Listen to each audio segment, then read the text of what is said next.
Oh yeah. What's up? Good morning. How do I do this again? How's all this stuff work? Hopefully you can hear me.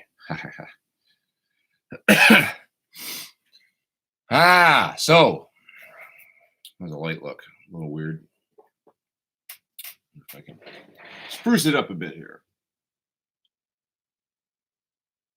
How's everybody this fine Sunday morning? Still looks weird, but oh well, whatever. Do I see a Floyd on that Strat? Yes, you do, Stephen. That's a old Floyd, old style non-fine tuner Floyd on that Strat. I was experimenting with that before going to the Wilkinson bridge that's on my signature model. And it works pretty good, but the problem was with the old Floyd that the knife edges needed to be sharpened. They weren't that good coming right from the factory. And so that, if you're trying to put them on guitars, it's like then you got to spend an extra, half an hour or something getting every bridge going and stuff, and it just kind of makes it not very cost effective. So it's a decent bridge, but it's also, it's a lot of. I'll show it to you.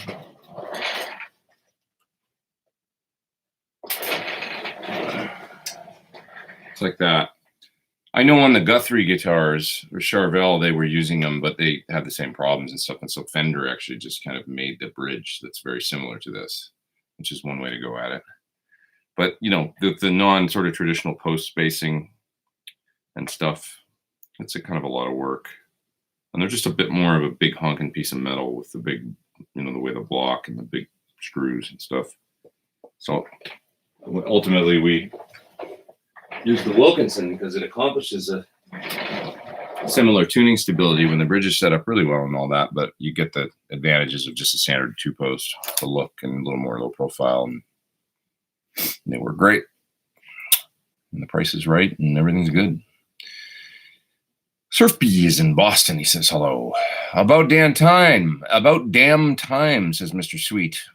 It's true. I know. Good to have you back. Oh, thanks. Gotta win folks back here to my. I got 111 people online. That's nice. I know I've been away for a few weeks, and I've been away from YouTube for a few weeks. I haven't even put up anything. It's just kind of, which is good sometimes, I think, to get away. But it's getting a little ridiculous. I better get back on it, or people are going to forget about me. Well, it's just a matter of balance, I guess, isn't it? Reach from Tomanland says the El Rondo. I should just put on these. It'll be easy for me to read. Do I ever do private lessons, says John. I've done some Skype style lessons. I used to teach, when I was a kid, I taught like 35 people a week. And I like teaching sometimes. It's not something I'm doing right now because it's just too busy, but at some point I might do some Skype stuff again or something. I would think. Good morning from cloudy Orange County, says John. It was a beautiful day getting up today, though, and driving here and stuff. It was really nice. The clouds and everything. I don't know. It's a really nice day. Blue sky, clouds. It's supposed to rain today in Southern California. I have a Christmas party to go to later, and it's kind of partially outside, and it says 80% chance of rain, so it's probably going to be raining. But, oh well, that's okay. Spencer says, do you like Friedman amps? They seem they'd be right up your alley. I've had more than a few. Well, that's not true. I've had a few. And, Dave and I are really, really good friends. And I actually, maybe people don't know, but I had the second Marcia ever made. So I was kind of a guinea pig for Dave a little bit, I guess. I mean, where, he would bounce things off me. I did some audio demos of the original, what became the BE, used to be called the Marcia. It's funny because the Marcia was what he called it before it was ever Friedman amps. He just put Marcia on the front, like knocked the last few letters out of the word Marshall off, and that became Marcia. And Marshall sent him a cease and desist. And because I guess Marsh would have been fine, but Marsha was one letter too many legally, too close. And he said, fine, I'll just call it Friedman, and the rest is history. He did quite well after the name change. Yeah. But yeah, no, I love Dave's amps and I like what he does. And I just, by the time I was getting into Dave's amps, I was already doing the PT as well with Sir, and I had a great relationship, you know, with them forming and stuff. But it's like Dave and John are two of my closest friends, and I think they both make great amps and great gear. So yeah. Definitely. I mean, Dave does all my Marshall that's sitting right there. You know, he went through that when I got it and retubed it and made sure everything was tight and all that stuff. So he's great. He is the Marshall guy. Braxall says, is it possible to add a load box to an amp and then have a switch flip a speaker load to it on and off so at least the amp sees a load all the time? Is it possible to add a load box to an amp and then I have a switch flip a speaker load to it on and off so the amp well, okay, that's exactly what I do, Braxall, with my Ampete switcher up there in the rack right there. So it's got 8 outputs for speaker cabs, but that could also be going, any of those 8 can also feed a load. So like a load box, doesn't matter, it doesn't differentiate as long as the amp is seeing a load, be it speaker or load box. So on that thing, you can easily switch between a real cab and a load just by typing in something on the, here's my remote. This is the, whoa, what happened to my remote? Just noticed my remote light broke. That's so weird. See this? It's like there's like the glass is missing and I can hear it rolling around inside there. It must have gotten pushed inside or something. That's very strange. Get that fixed. Anyways, I got distracted. I was going to tell you what, on here you select cab and then the amp. So I would type in, I've got 3 things connected. I've got a real cabinet on 3 and I've got 2 different loads, the aux and the sort of reactive load on 1 and 2. So the first thing you need to do on the MP is select a cab because it's got this fail-safe kind of system where you have to pick the cab and then you pick the amp after, and that way you always got a load. So if I wanted a load, I would go 01, enter for cab 1, or 02 would be the aux, enter, or 03 would be a speaker cabinet, enter. And then after that, I can select an amp and go to it. So you can kind of seamlessly switch between a real load. So that would be the way. Hello from Slave Lake, Alberta, Canada. Earth says Guitars 04. What's up there, homie? Do I ever play Jaguars or Jazzmasters? I've never owned one. A Jaguar is always kind of a weird guitar to me, although I really like Johnny Marr, and I'd like a Johnny Marr signature Jaguar in Sherwood Green. But they're 24 3/4 scale, right? 24 1/2 scale, or 24 3/4 scale. Gibson's kind of scale, which is weird for a Fender for me. But I'd like to get one, just one of his. A Jazzmaster, God, man, I passed up a really minty Jazzmaster once. It was the late 90s, and there was a store in Monrovia that was a pretty Monrovia, California. It's out east of here, you know, east of Pasadena, even east of Arcadia a little bit. And there's an old town, Monrovia, which is really cool, actually. It's like a little, really neat little old California town. It's cool. You never been out that way. Check it out. But anyways, I digress. The music store was really cool, and they had some neat stuff and vintage stuff to come through every now and then. And they had a mint 65 Jazzmaster in there at one point for $1,500. And I just didn't have the money at the time. It was the late 90s. I was poor. And really cool. Like an under the bed kind of, you know, one owner guitar. And it was just a perfect example of an old Jazzmaster, and I didn't get it. I always remembered that guitar and always regretted it because it was cool. Played really good. Yeah.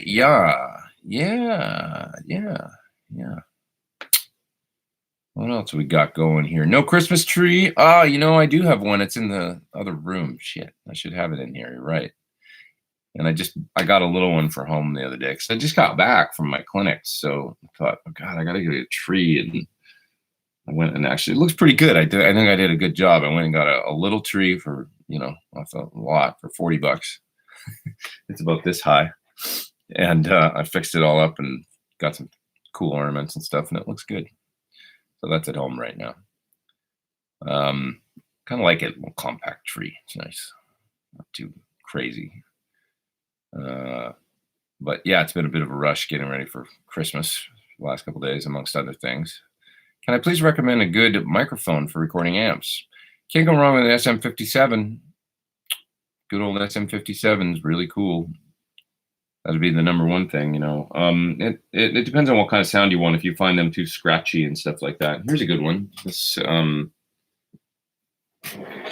extend this mic stand. You'll see this is a good all-purpose mic for just about everything. It's a Lewitt something or other 440. What do they call it? LCT 440 Pure. I quite like this, and I did a demo of this on my channel, so you can check it out. But it's kind of like about the size of a 414 or something. But it's only around. They're under $300, and I've been using this for my voice in here. If you're not hearing it right now, you're hearing my Samson mic. But I've been using this when I do demos to record my voice. It works great for that, like voice over acoustic guitar, kind of an all-purpose condenser that you would use a FET condenser for.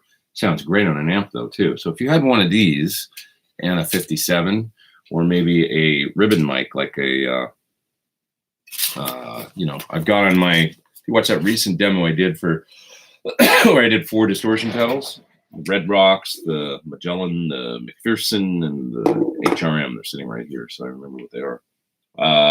I used my little Princeton reverb amp for part of the demo, and I also used the PT15. I was switching between them. And on the Princeton, I had a little, it's right down there, and what the hell is it? A Bayer. What is it? Why am I forgetting the name? M160, the Hendrix mic, classic ribbon mic that's been around since the 60s.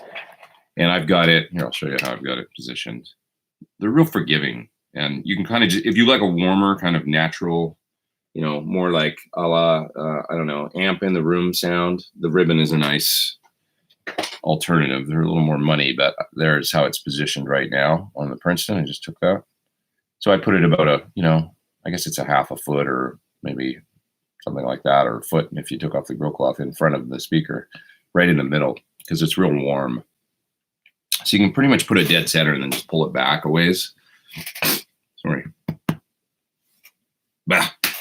And it sounds, it's a very natural kind of sound. Different than the 57 gives you all that upper end, top kind of aggressive character, but it's not real warm and outside of the mix, it's not like necessarily pleasing sounding, but in a mix, it can be just what you need. So it's just a question of what you're doing and stuff. Yeah. Moving down in the chat. Where's the holiday decor? I know. Should I go get the tree, guys?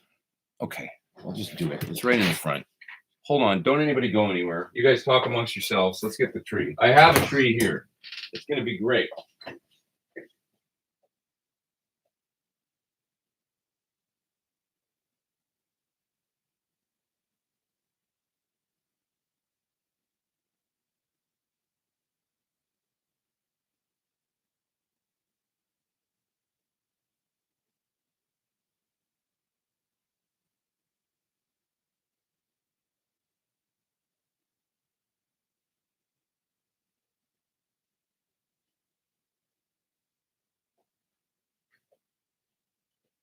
All right. Ask and you shall receive. Let's get this going. I'm teching the tree right now. Hold on a second. I'm going to need a table. Otherwise, this just isn't going to be fun because I got to light it up and you got to be able to see it. Where the hell am I going to plug it in? Because the cord is really short. Boy, that's not much of a. I got around here for power. Can make this work. Hold on a second. Hold on now.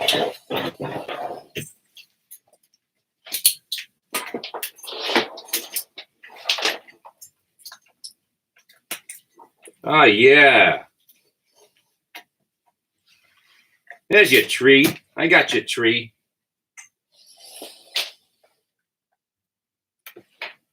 Just like that. See? Who aims to please? I do.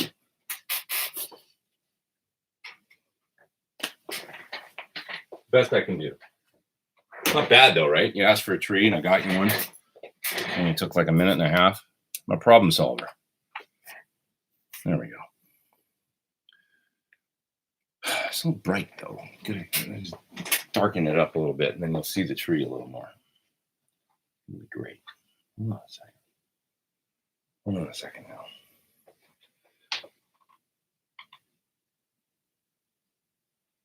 How about that? Oh, I know what the problem is. Those backlights. There we go. Huh? No, I look like crap. White balance.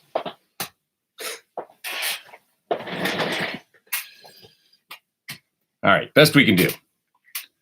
And we're back. Better put these back on.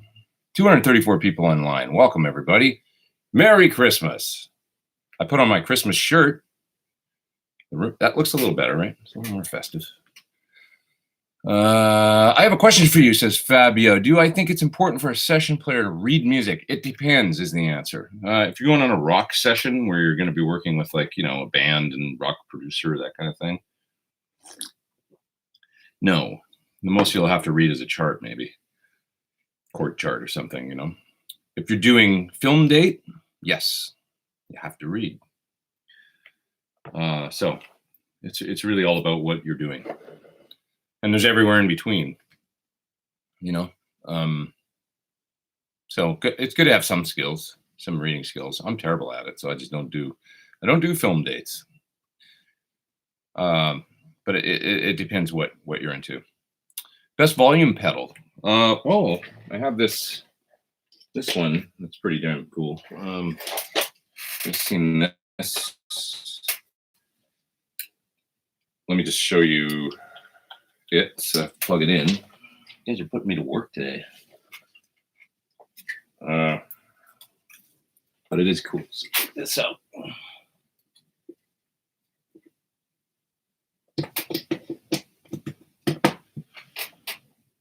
Working?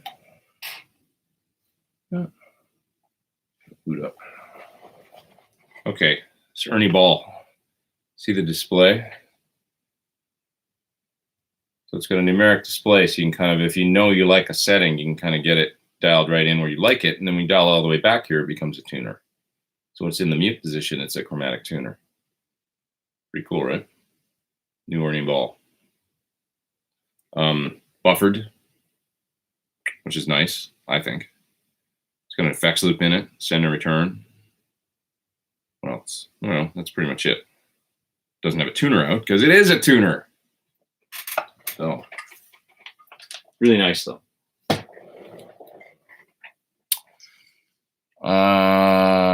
What else have we got here? Dances reluctantly, gives me the thumbs up, I think, for my tree. Is Rhett here? What's up, Rhett? I've been watching some of your videos lately. You're killing it on the YouTubes.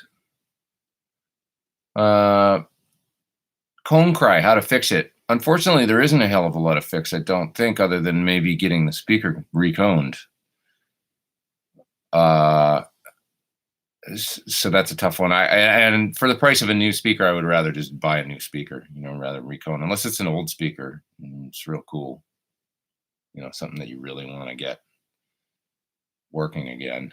I'm having problems with hum in my monitors in my studio. Any tips, says Angus? Well, it could be just about anything. If there's nothing else plugged in, maybe it's like dirty power or something. If it's like you've got your recording interface plugged in, and it can be a ground loop with something that you've got hooked up, you know, unplug all the inputs to your recording interface. Or mute all the channels in the software for your recording interface. And if you find one that hums, then it'd be like, oh, that piece of gear needs to be ground isolated or something in your rack. You know, occasionally I've got like a mic pre or something in my rack, and it'll be like, oh, that channel's humming. Like there's a problem with the ground on that one channel or something. I can hear a slight hum in my monitors right now. Really slight though. Something's buzzing away. Probably channel 1 is my guess. So if I go into my console software right now for, yeah, see it's 5, channel 5. What's going on there? Channel 5.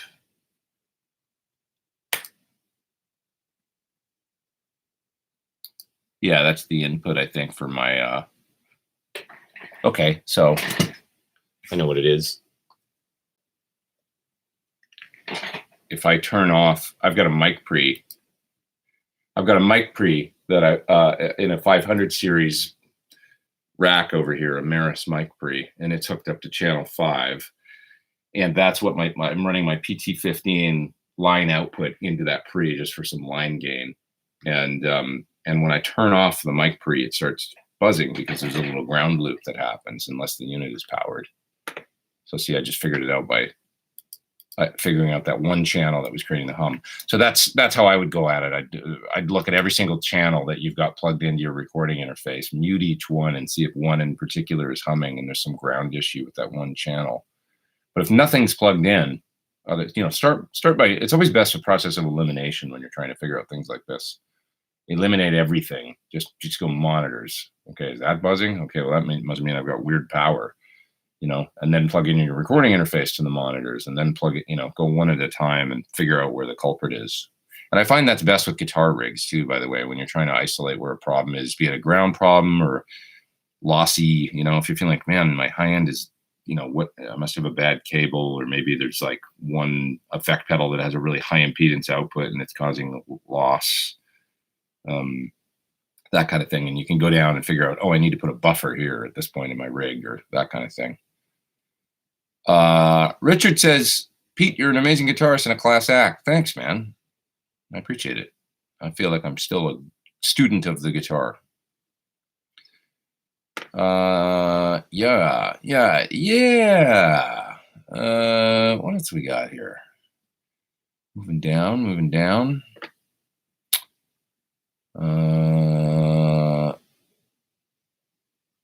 Let's see.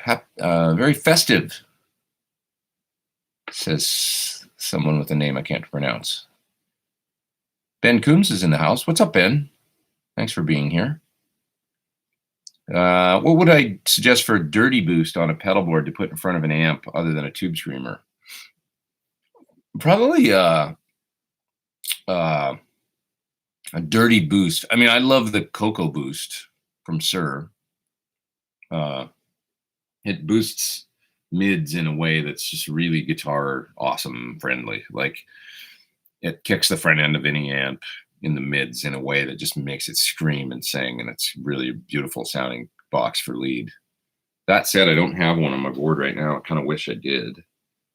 I've got a super clean on my board right now from Exotic. That's really nice because it's got EQ that you can kind of fine tune the boost and turn it into a not clean, but kind of filtered sort of boost. So I like that a lot. I'll tell you what I just put on my board yesterday. For this gig I've got coming up in January, I took off I had an MXR reverb on there, an M300, which is great, but I just wasn't using it for this gig. It's a classic rock kind of gig. And what I put on there was the Echoplex pre, the EP pre from, not the Exotic one, but the one from Clinch Effects in Australia. And actually, I made Dave Friedman, he was here yesterday. I made him come in and listen to it and just say, doesn't it sound awesome, like for Van Halen and stuff? Because it just, I tell you, the Echoplex with the Van Halen thing, this EP pre, they nailed the gain stage or whatever of an Echoplex with it. And when you turn it on and you've got the boost up around 5 or 6 on it, it broadens and fattens the tone in a way in front of an old Marshall. Like in front of my PT15, it just gets super Van Halen all of a sudden. So the EP Pre from Clinch is really cool. The Echoplex, man, it's part of the sound. I mean, if you listen to it, the night and day kind of, well, okay, it's not night and day, but it's like, oh, that sounds way cool when you turn that on. It's just really got this broad kind of fat, girthy. It's not like a clean boost. It's more like a tonal change with the EP Pre than it is a boosting the amp. It's boosting a little bit, like 4 or 5 dB, but it'll only go up to +6, I think, when it's on 10. It's more the tonal change. It does something to the frequency. It's not clean necessarily in the sense that it's changing the sound of the guitar a little bit, but in a way that is really cool. So I like that a lot. So that's another option. You know, and then there's a whole range of, you know, treble boosters and other stuff you can get into if you want to. That was a good question. Have I ever had a chance to play any of Chris Cornell's Martin acoustics? Yeah. I mean, I have one, actually. He when he started playing those guitars, he was using them once he went solo after, like, I mean, like doing his solo tours without a band, he started using the Martins a lot because he was playing some Gibsons, and I don't think he had any of the Taylors either when we were doing our thing. And he was actually using a Washburn of mine for a long time that I still have. That on the 2009 tour we did, he used my Washburn a lot. I lent it to him to use because he wasn't happy with any of his acoustics, and it's got a really nice old, like 70s style LR Baggs preamp and pickup system in it, and he really liked it. So I just said, well, just use it, you know. And so it's kind of cool. I've got some great photos of him playing that guitar on tour all that year.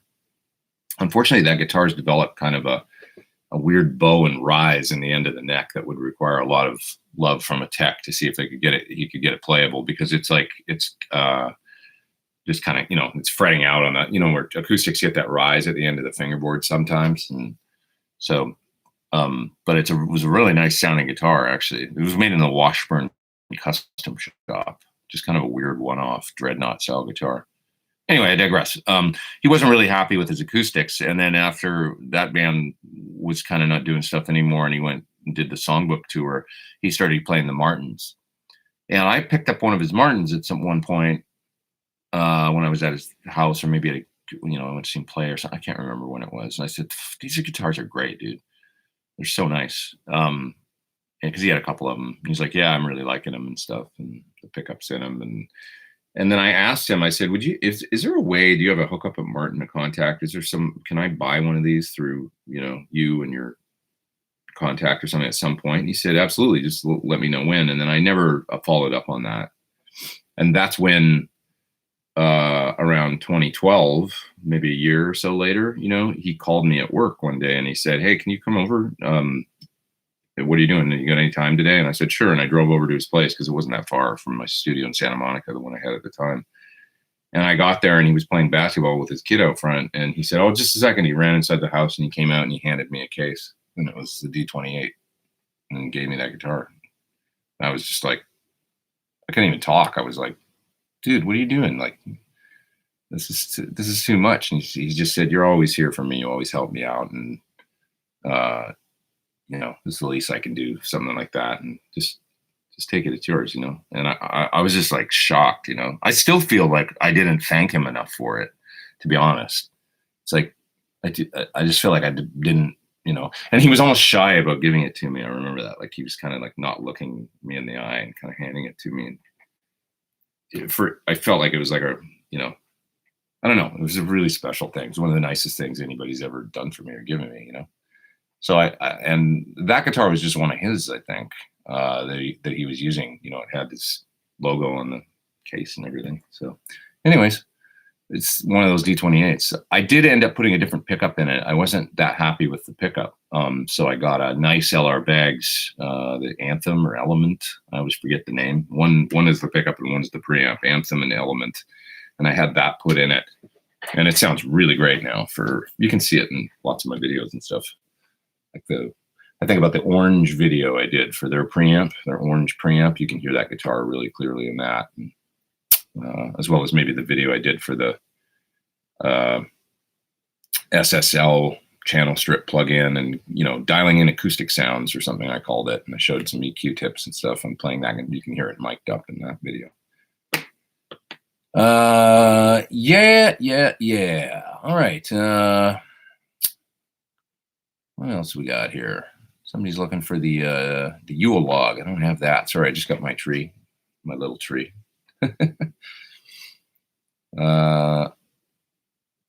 Yeah.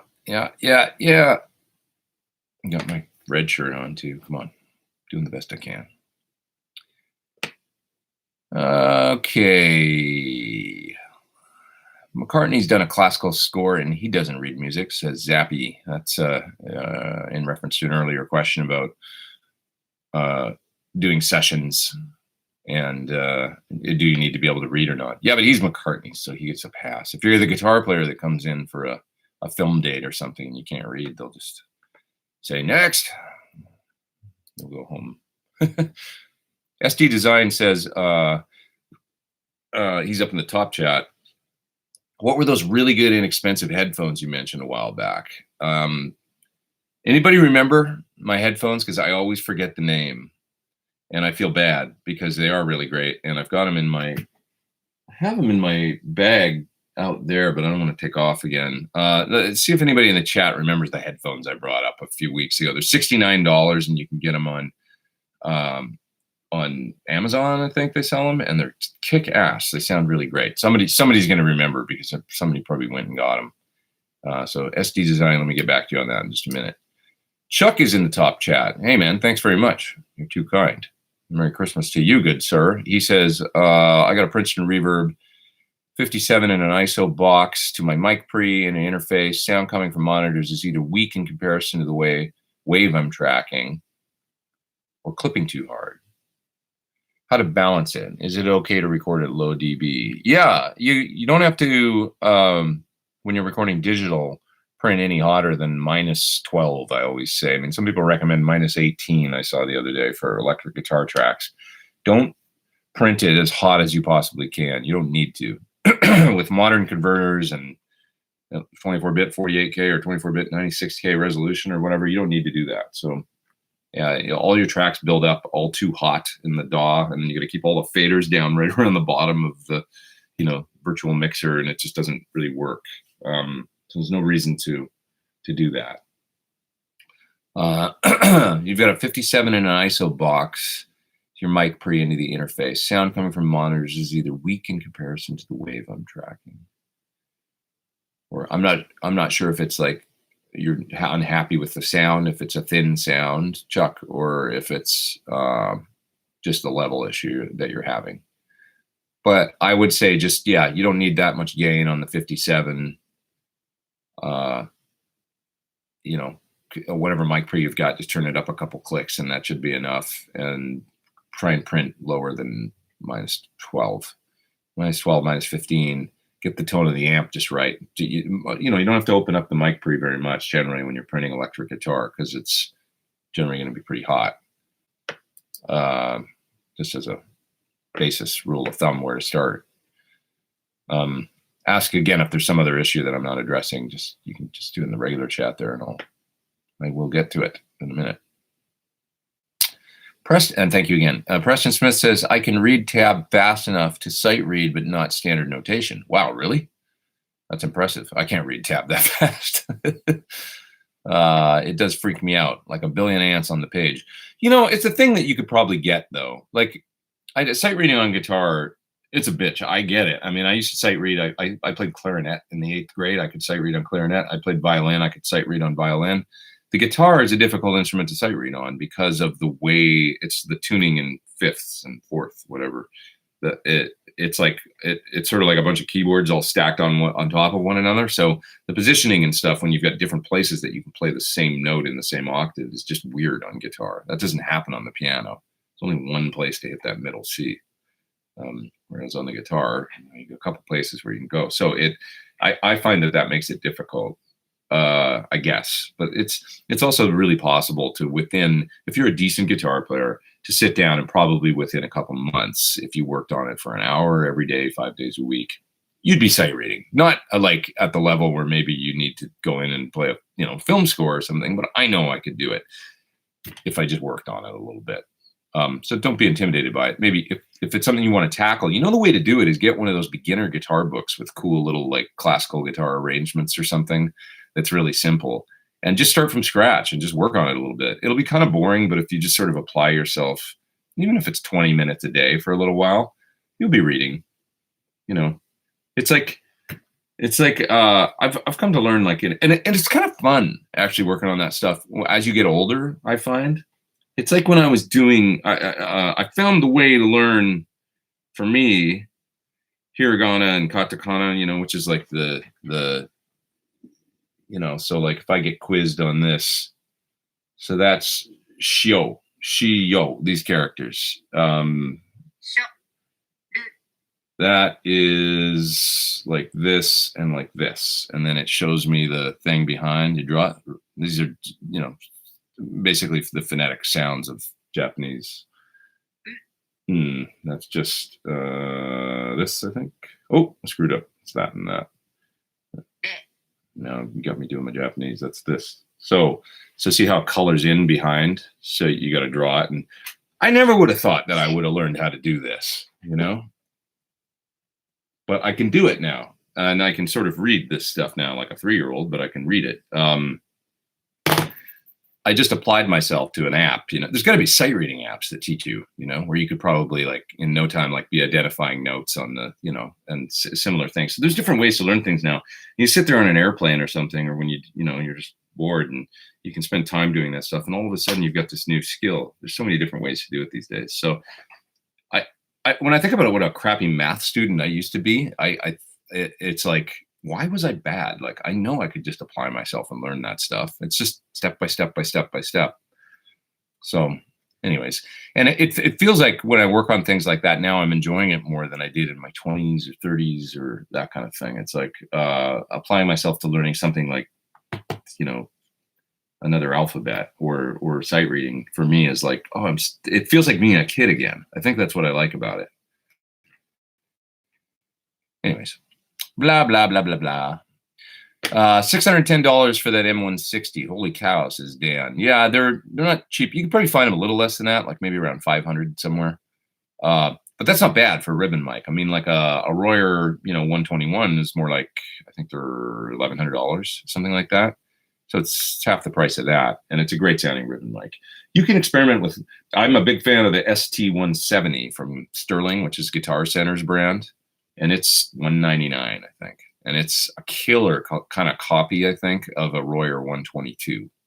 Really, really good sounding. So check out that there, Sir Dan. ST170 from Sterling. You'll find it on the Guitar Center, Musician's Friend, those sites. Damn good sounding mic. Really good natural sounding mic. If this is in the top chat, it's Abrax1. If I was to break down recording importance quality as a percentage adding to 100, how would you rate source, room, mics, cables, preamp? Well, that's an interesting question. The source is huge. So you got to have a good sounding instrument or amplifier or whatever it is you're putting a mic on. The room, it depends if you're getting roomy sounds or not. If you need to hear the room, then it's important. If you just close miking, it's not that important. Microphone is pretty important. Maybe that's so. The source is at 50 or 60% at least. The mic 25% maybe. Cables, well, as long as they're good in quality, not noisy. But I mean, it's a factor. Preamp is kind of like that's a little more icing on the cake stuff. Interface, pretty important because it's got the converters in it and stuff. I don't know about percentage. I mean, I'm going to go preamp, interface. The DAW doesn't really make any difference. It's just they all sound. Some people say Logic sounds a little different, so I don't know. I've never compared like the sound of one session in Logic to the sound of the same session in Pro Tools, and let's listen and compare with everything at 0 dB. I've never done that, so I can't really comment on that, but it's more about the DAW that you like to work in. But I would say that your interface, preamp, those two maybe are maybe that's 30 or 35% of the sound. And then the microphone is like 20% of the sound, and then the source is the balance, the other 40 or whatever. Biggest thing being the instrument, that's got to be the biggest one. That's going to change the sound completely, for sure. Microphone's big though too. If we're talking about guitar tones, electric guitar tones, the speaker is a huge component, like almost bigger than the amplifier. So, like, in other words, the difference between, say, using a Bassman and an AC30. If you're using the AC30 on the top boost channel and the Bassman dialed up kind of normal, however you would get a good solid core tone out of it, run one into an open back 410, run them both into an open back 410, mic it up, get the same level going, and then run them both into an open back 212 with blues, mic it up, get the same level going, run them both into a 412 with greenbacks, and it's like, oh, the sound took on a very similar characteristic when you went from cabinet to cabinet to cabinet, and then there's a little bit of difference between the two amps. Maybe more than a little, but the overall EQ changes so much when you change the speaker. It's a bigger filter on the sound. Yes, of course, some amps are going to be way more distorted than others. I mean, a dual rectifier compared to a Princeton reverb or something, that's going to be a huge component too. Wyatt Willis is in the top chat. What do I think of the reverse angled Strat bridge pickups and reverse Strat headstocks in regards to their effect on tonality? Interesting. Well, the biggest effect, I think, certainly the reverse angled bridge pickup is going to have way more. It's got snap on the treble strings and then a little bit warmer on the top strings, so that can be cool, like a la Hendrix, right? Can definitely be, it sort of solves the Strat bridge pickup is way too bright. That just doesn't happen on those guitars. It's actually pretty cool. But reverse headstock, the biggest thing is going to be with that long tension. It's going to change the feel, which will change the sound a little bit, but maybe it's more of a feel thing, right, Jimmy?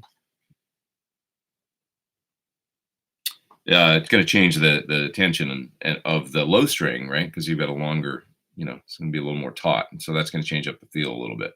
So he knows, that guy, big.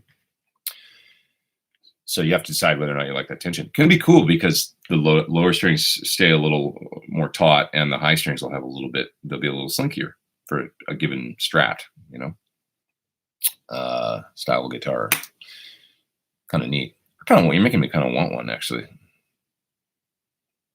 That'd be cool. Why don't I get a Sir Classic with the bridge pickup angled backwards and the reverse headstock?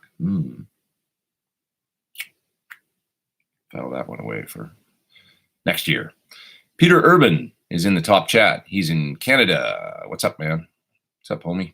Wondering about differences between HX Stomp preamp into tube power amp and a real cab versus tube pre into the same setup. Wondering if dedicated tube pre would improve sound even further or not worth it. You just have to try it. I mean, the HX Stomp into a tube, you've got a lot of tube stuff. Like I say, the speaker is a huge component. It can work really good. The Helix as a preamp into a power amp. I mean, you might even want to try a solid state power amp, but the feel thing is always different with a tube power amp because of the damping and stuff like that with the tube amp and the speaker. And that can add a lot of like a real, it feels really good, So you might try it. And then whether or not you just use the preamps in the Helix or full preamp power amp modeling and all that into the tube power amp, and then you're kind of getting double the power amp. But I kind of prefer it, like, you know what I'm saying, right? Like leaving the power amp model as intact as part of the sound, and then going into a power amp too. I like that way. It sort of sounds more like, like if I'm playing an AC30 model or whatever, and then I go into a tube power amp, I want it to that feel of the EL84s to be there. So I've done this before on a Helix where, on a Helix you can do like normally if you were going to use your amp for cable method with something like a Helix, you would use a loop And then you could use like your amp's preamp for most of the sounds, but then you could go to a preset where you don't have that effect loop in, and then you're effectively just running right into Helix and running that into the effect return of your amp, right? And then you're using the Helix preamp. You need to dial up a preamp in there, and it's kind of fun. I did it actually a few times where I used, because my amp doesn't really do AC30, so I use an AC30 into the, and it works great. You have to spend a little bit of time getting the volumes balanced between your actual amps, preamps, and then the modeling preamp, and make sure it's right. So when you switch, but it's pretty cool, actually. Neat way to use them in 4-cable and add some, you could use like a little Supro or some different, if you need that certain sound, it's like, oh, I can get it out of the modeler, and then I can also get my amps front end. So that might be a way that you might consider, with your rig, like if you had instead of using a tube power amp and cab, you could actually use an amp head with a Helix, but you're talking about HX Stomp, so it's a different thing because you can't really do the 4-cable thing with it. It's just, doesn't really do that. But you'd need a regular Helix. Anyways, geez, I go off on tangents on this, don't I? But there's still 300 people online almost, so I must be doing something right. I don't know. Or you guys are just as crazy as I am. Would it improve the sound further? I mean, just in conclusion, it's up to you. You have to decide. You can get a lot out of that little setup, a Helix Stomp into a power amp and a cab for sure. But I don't know if it would be, the be all end all or more beneficial or not. You just have to try. If you've got an amp you love. I mean, my PT-15, the thing about it that I love so much is it's a one-stop shop, and it's just super simple. It's 3 channels. It's most of the sounds I could ever need. I spend more time playing, with, that was the whole thing we're trying to bring to people, is just put it all in there, 3 channels, all the tones. And do you need to mess around any further? Just add a pedal if you do, and that's kind of the thing. So press 2 if you're drinking beer, says SD Design.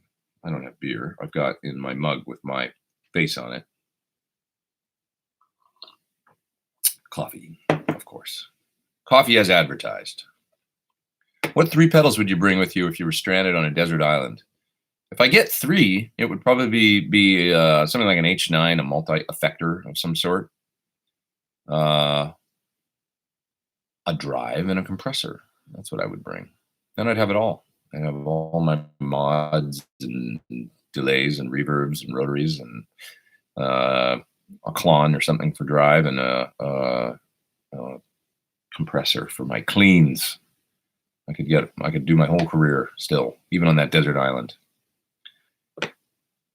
with a guitar and an amp and a bicycle-powered electric generator. So do I have to ride the bike to but that's good because I'm getting in shape, and then I'm like charging up the battery or something like that in order so I can play guitar? Or do I have to ride the bike and play at the same time? Some boat would come by to try and rescue me, and I'd be too preoccupied pedaling and playing. Maybe no boat would come to rescue me. Probably.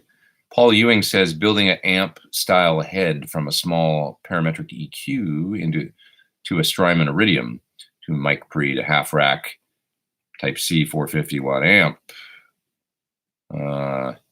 Isn't guitar crazy? Everybody's got a different idea about the rig, You can just do some different stuff, and now there's more and more options. Only the Strymon and amp will be visible sitting on a cab. It will look like an amp. What are you doing? You're putting it in like a little head or something? Only the Strymon and amp will be visible. Building an amp-style head from a small parametric EQ to a Strymon Iridium mic pre to a half-rack Type C 450 watt amp. Interesting. I want to see pictures of this when you're done. Leo says he did a gig on Friday, and the sound guy was sweating you because he could hear my amp all the way at the desk. Imagine that. Can you hear the snare drum at the desk? Jesus. Had to play through low gain input and very low dB. Sheesh. No one appreciates good tone. You know what, Leo? I would probably get one of those damn screens and call it a day, like Bonamassa uses. You know what I mean? The plexi panel. Just put it in front of your cab. It'll solve all the problems, and you can turn your amp as loud as you want. I saw Steve Stevens a while ago at for his Deadland Ritual band, and he had 2 screens in front of his cabs. And, he it was a 50 watt and a 100 watt Friedman, and they were both on like 5, which is full power, just cranking, ripping loud. 2 heads, 2 412s with 2 plexi screens in front. And you know what? You could stand right in front of those. And I always thought it might sound weird in the mics, like having the reflection coming back on the panels, but it sounds fine with the mics right up on the cabs. And it's this really great thing because it actually diffuses the sound in a great way. You know, when you stand close to your amp and your cab's down, kind of shooting into your pants, you know, but did I just say that? Shooting into your pants. That doesn't sound so good. When you're standing up close to the cabinet and it's flapping your pant legs because you're like playing it's like, man, that sounds really good. You don't want to stick your head right in front of the cabinet though, because it's that off-axis sound. So it kind of made sense to me all of a sudden. Like you could block them with the plexi panels, and it's just this great diffused kind of thing where it's like, man, I can hear all the tone, but it's not hurting. And I could stand right in front of his cabs, and it was great. So I thought, okay, I'm going to get a couple of these. So I haven't done it yet, but they just kind of eliminate that problem. You can turn up your amp to whatever. I mean, right, you've got probably not nearly that much power is what I was just describing.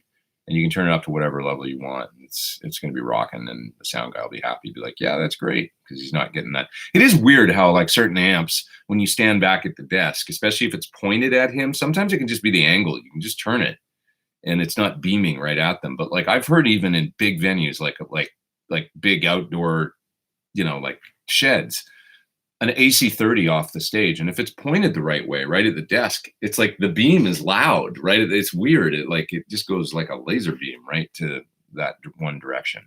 So anyway, the plexi to stop that and diffuse it, and then you're getting all that sound on stage. You can still get, like, even though there's a panel in front, you can still get some feedback and all that, just like Joe Bonamassa does, right? Father Jacques is in the top chat, and he is too kind. Thank you, good sir. Appreciate it. He says he just bought a PT15. What do I prefer with the amp with delay, loop or post in the DAW?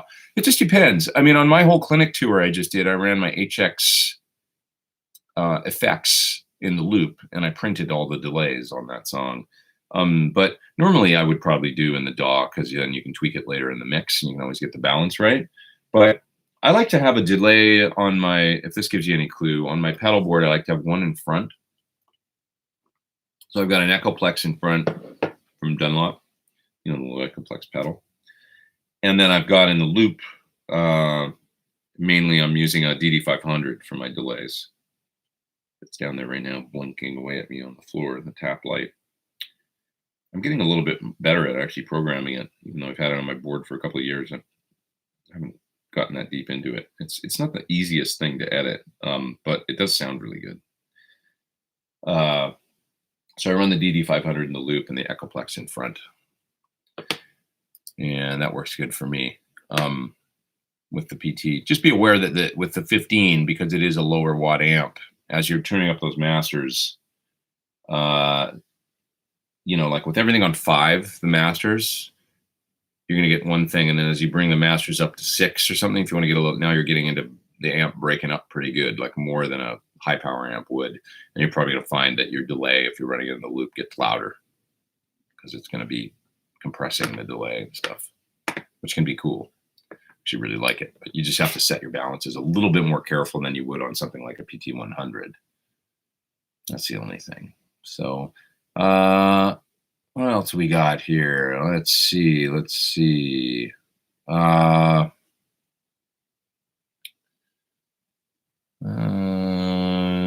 Can we have a closer look at the greenish Strat on the guitar stand? Sure.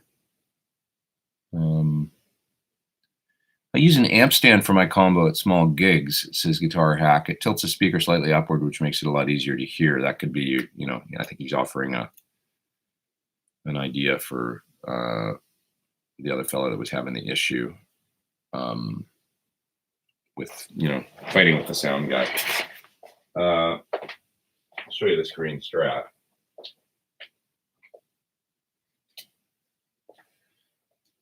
So this is a guitar that I got 2009. It's a really terrific guitar. Cadillac green is the color, And, you know, sometimes it's like the paint suppliers that they use, it will change and the colors change a little bit. And I've never seen another one quite like it. So it's a really great color, but it's called Cadillac Green. And nice color, right? With the mint green pick guard, and kind of wacky with just a volume and a tone. This guitar was a custom order that somebody did. That they didn't pick up. They didn't want it because they actually ordered it. Obviously, they ordered it with the volume and the tone. That was kind of a unique setup. They only wanted one tone control, but the guy wanted a side jack down here instead of this traditional style jack. So this was actually a little bit of a mistake in production, and the customer chose to not take the guitar because of that. And so it was left at Sir. And then I bought it because I needed a more traditional 3-signal coil style guitar. And this is back when they could actually still put Brazilian on the guitar. So it's a Brazilian board. And I just think it's a really beautiful guitar. It's a really, really great one. So it's got a really nice neck with almost a little bit of V to it that is actually unlike any other Sir I've played. I find it really comfortable, and I often sort of like, I love the neck on my signature guitar, but there's often times where I think that I could just be really happy with this one as well as my sort of signature profile. It has it's probably a little thicker than mine, but the same sort of feeling in the shoulders, but with just a little bit thick, like it almost comes to a bit of a V, just a little. Anyway, nice neck.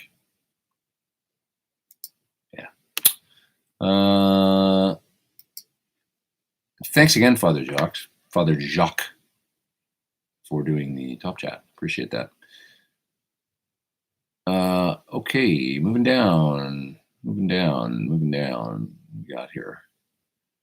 My old Super Beetle has diffuser wood strips right in the baffle. I don't see that in cabinets nowadays. Is that that's Lynette? Is that like a you say diffuser strips, you mean they go in front of the sort of the speaker cone or whatever, right? That can work. The only problem with that is I don't like it for miking, because then it's there permanently. You can't stick a mic exactly where you might want it. Say if you do want it kind of closer to the cone for a certain bright sound. Austin surrounding areas have a 95 dB max rule, says Mark. It hurts a lot of the cool venues and artists.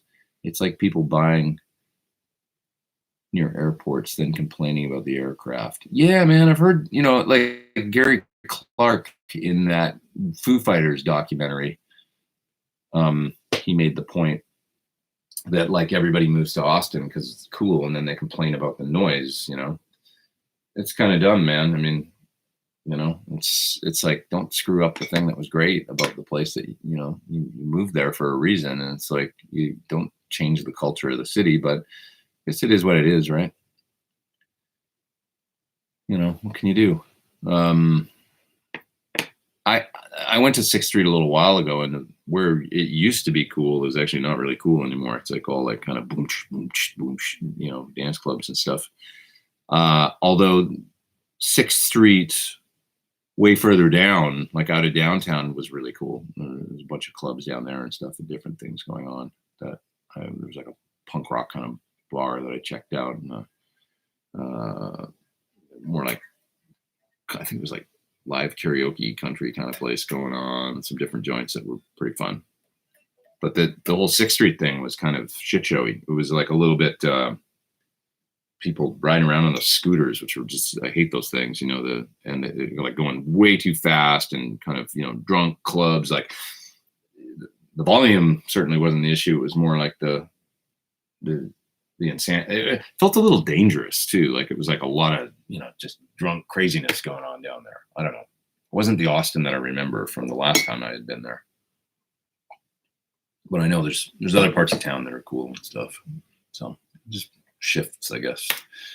Ian's in the top chat, the live chat, top chat, whatever thing. He says, have you seen the new Waza Air headphone amp? So I tried it the other day. I have seen it, and I tried it, and I shot a little video with them in Australia. A Roland rep actually came to my clinic in Australia. But we got to talk about the clinics. We haven't talked about my trip at all. I got to tell you guys some, I don't know, unless if you don't want to hear it. But I just did 7 countries in Asia. I guess I should address it. Anyways, yeah, Roland guy came to the last clinic in Canberra, and I tried them, and they're really great. They are great. You know, stick the little wireless. If nobody's seen them, there's this new Waza headphone amp. There's like amp modeling in the headphones, and it's controlled via an app on the phone, like everything in your life these days. And there's a wireless thing that goes in the guitar and just transmits right to the headphones. So literally all you need is just these headphones, and you can sit there and play. And it's got this neat spatial thing where if you move your head around, it's like the amp stays in the same place. So it's sort of like meant to simulate that you're hearing an amp in the room with these headphones on, you're practicing, as opposed to like kind of a, you know, that makes sense. Anyway, they do sound really great. Great practice tool. I'm going to get some for sure. Hopefully I can get some by January because I'll be on tour, and I think they'll be great for practice. Like you say, hotel rooms and stuff. Wrecking Crew says, hope you and your family have a great Christmas and New Year. Thank you, man. To you too. I hope you do as well. 2020 coming up fast. So fast, right? So fast. Life goes quick now. It really does. Pete, headphones. All right. Okay. So somebody found those headphones I was recommending. Baby John, thanks very much. The Status Audio CB1 are the headphones. Somebody was asking about good headphones for a reasonable price. I've found these ones to be awesome. And I've played, I've said, am I crazy? And showed them to a couple of friends, and my friends have heard them go, no, these sound great. And so they're $69, I think. Status Audio CB1. That was the headphones. Really, really nice for the dough. Amazon Prime is your friend at Christmas time. Check out the CB1s on Amazon. So, Wrecking Crew says, have I ever used a Sontronics Delta 2 ribbon mic? I know that company, but I haven't. I think I heard it, though, recently. Craig, yeah, I listened to it for a minute. What are my thoughts on it? Didn't spend enough time with it to really offer an opinion, but I know they're supposed to be really good. I met the owner of the company. I was at a studio in the UK doing something, and they happened to be there with those microphones, and we took a quick listen to them. So I guess I did hear it, but I need to spend it. You know how it is. You just got a second with it. You don't really know. You need to spend a little bit more time with it. What do I think of Plek guitars? Says randomly selected user. I have mixed feelings about Plex. I think here's the thing: if you know techs like people like Sir, then I'd rather have a human being do it. But not a lot of people obviously have that option. So I think if you've got a human that's not great at it, then I'd rather have a Plex guitar. If you've got a tech that's slamming and doing frets, I'd rather have a human being do it. In that case. Have I ever tried the ISP Stealth Power Amp? I have not.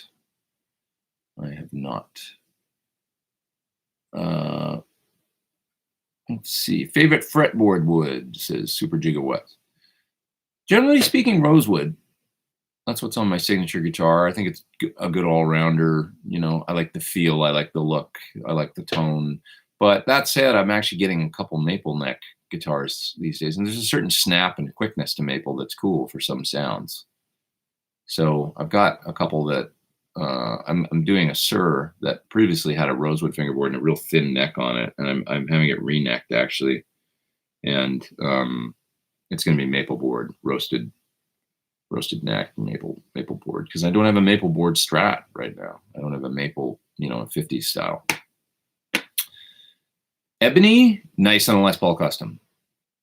That's my frame of reference. So I've got it on my Les Paul Custom, and that's about it. And I think on that guitar, once again, kind of like maple, it's fast. It's got a different kind of thing, and that smooth feel and stuff.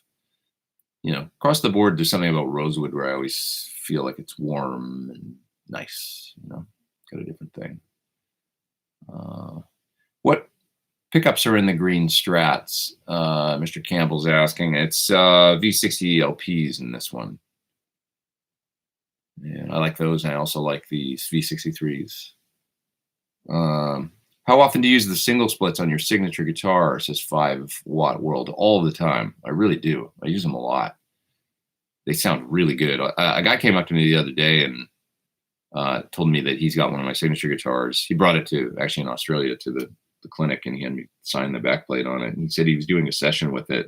And he said for the number 2 position, you know, kind of the split coil position, he said my guitar sounded better actually than the other guitar player had a Strat at this session that he did recently. And he said it outstratted the Strat. So that both the producer and they were all like, well, that sounds better for that sound. So they just used my guitar with the split coil. I use them a lot, all the time. Randy Wilcox, what's up, dude? In the top chat up there. Merry Christmas to you and Britt. She finished the drums, and I'm stoked. They sound great. Welcome home. That's right. She did some drums for Randy recently for a session. I'm glad you're happy, my friend. That's awesome. And Merry Christmas to you. Happy holidays. And sorry I won't see you at NAMM. Yeah, that's true. I won't be there this year. So bummed about that. But at least I'll be out playing music and stuff. You know, it'll be good for my playing. It's already been good for my playing. Getting, you know, working on stuff every day. I'm going to practice, and it's going to be like guitar every day, playing for a month solid. That'll be good, you know, I think. And send me into the rest of the year, hopefully with, you know, my guitar chops will be up pretty dialed by March, I think, after doing a bunch of shows. And then we'll see what's next. Maybe write and record. Maybe I really want to do my own tour. So later in the year, I want to see if I can get at least that started, kind of like I did with clinics. Next time I go out, I want to be at least with a trio or maybe a quartet. I want to do some gigs. It needs to happen. Just makes sense. Once I get that going, I know that it'll just be like, oh, I know how to do this now. And then I can do my own, you know, through Asia and Europe and stuff like that, and just be playing some gigs. So. Wrecking Crew says that PT100 UAD plugin is one of my favorite, as well for crunch and rock tones. I'm glad you like it. I love it too. I love it across the board, man. They did a great job on it. The Brainworks folks, really nice job. Steve is asking about Slate Raven touchscreen for studio. We got 330 people online. That's awesome. Glad you guys are here. You know, go away for a few weeks. Can't expect everybody to come back. And here you guys are. It's fantastic. The Raven is a touchscreen that this nice folks at Slate Digital make to control your DAW and control everything via, you know, touchscreen. Great big, you know, they make them in big sizes. So it's kind of like you can get a custom desks that have it in the center of the desk, and it's like your virtual console basically there. I've never used one, so I don't know. But it sure does look nice. I would agree. You know, you'd have to ask somebody that's got one. It'd be a neat way to work as opposed to using a mouse all the time, for sure, I would think. Okay. What else we got here? I'm just going back a bit, seeing what I missed in the chat. Yeah. Greg says, thanks for all the great videos. Thank you, man, for watching. I use a Sir Badger 30 now after seeing your review on it. It's been a great amp. Man, that was one of the early ones. I remember I did that at Linda Perry's studio. That's now Sphere here in LA, amazing recording studio. And I commandeered one of the live rooms one of the amp rooms, and made that Badger 30 video in there as best I could with no lighting and stuff. But yeah. Let's see here. What else we got here?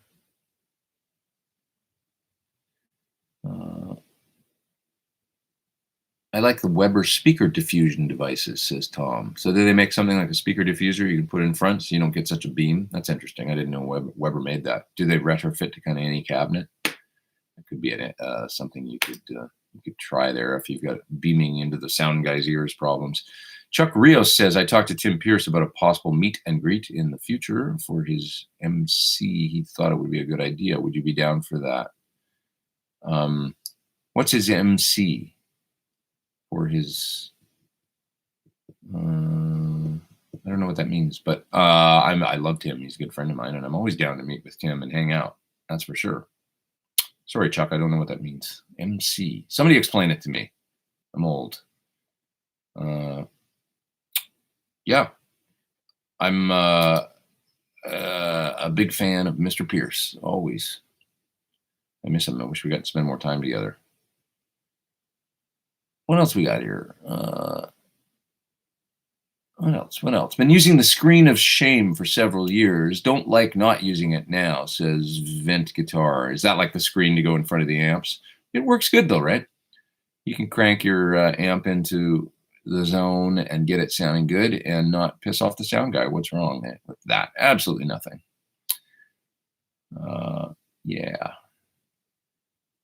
Tom says, I saw B.B. King in a small theater in York, Pennsylvania in the early 1990s, and he was loud as hell, and 0 engineers told him to turn down. You know, the funny thing is when we like, if I go into the Viper room on any given night and play at one of those jam nights or something, the engineers will freak, right? If you turn up the amp or whatever. And it's like, just, it's going to be fine. Trust me, it's going to be okay. But they freak. You go in there with Steve Stevens and Sebastian Bach and use a 100-watt amp, and turn it up all the way, and nobody says shit, which I've done, you know.